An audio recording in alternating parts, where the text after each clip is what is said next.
Part 3, the address. Now, when the narrator went back to the train, she was sitting and she remembered her mother, and she also remembered how she and when she met Mrs.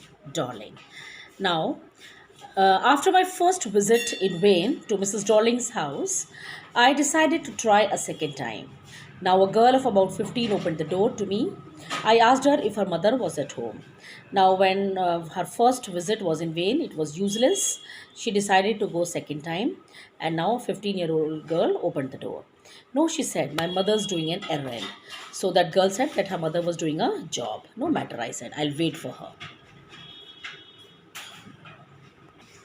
I followed the girl along the passage. An old fashioned iron Hanukkah candle holder hung next to a mirror. So she followed the girl when she opened the door. She followed the girl along the passage. And an old fashioned iron Hanukkah. Hanukkah is used in Jewish festival of lights, right? A candle holder it is, it was hanging next to the mirror. We never used it because it was much more cumbersome than a single candlestick.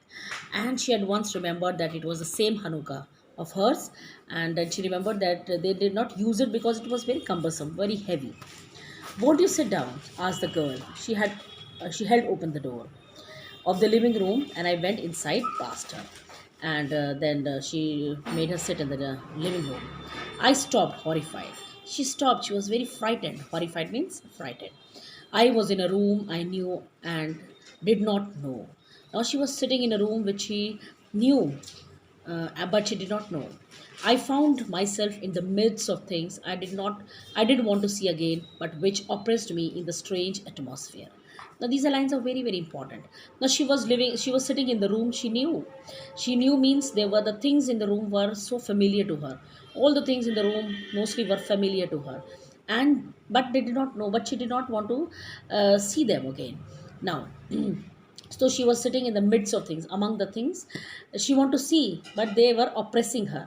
They were like oppressed her means they saddened her, उसका जो है उसको दुखी कर रही थी in the atmosphere. Or because of the tasteless way everything was arranged, because of the ugly furniture or the muggy smell that hung there. I don't know. And she was confused. She said because she did not, she was feeling very strange in that atmosphere because of the tasteless way, because of the very unusual way the things were set up, arrangement she did not like, or because of the ugly furniture, or because of the muggy smell, that warm, damp, wet smell which was there. I don't know, but I scarcely dared to look around me. But she hardly looked. She did not have courage to look around because the things there were her own. The girl moved a chair. I sat down and stared at the woolen tablecloth. I rubbed it. My fingers grew warm from rubbing.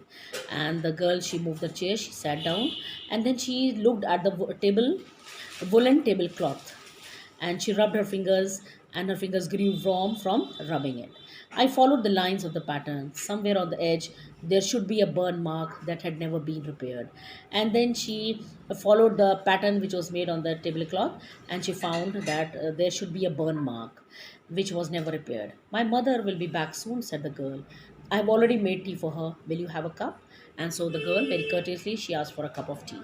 Thank you. I looked up. The girl put cups ready on the tea table. She had a broad back, just like her mother. She poured tea from a white pot. All it had was a gold border on the lid. I remembered she opened a box and took some spoons out. And now, girl, she poured the tea for her, and it was a white pot with golden border on the lid. And then she took out some spoons. That's a nice box. I heard my own voice. It was a strange voice, as though each sound was different in this room. And then she could not stop herself. She said it was a nice box. Oh, you know about them. She had turned around and brought me my tea. She laughed. My mother says it is antique. Antique means it's very old. We have got lots more. She pointed around the room. See for yourself. And that girl showed her that they have got so many of such things. And then she said she can see.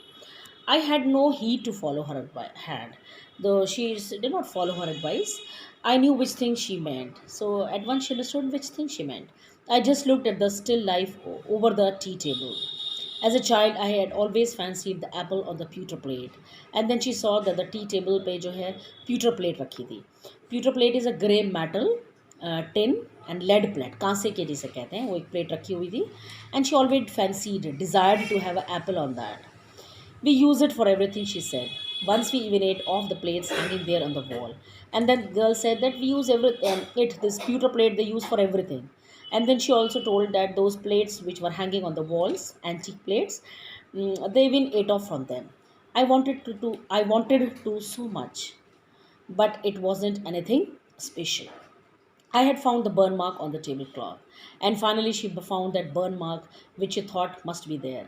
The girl looked questioningly at me. Yes, I said. You get so used to touching all these lovely things in the house, you hardly look at them anymore.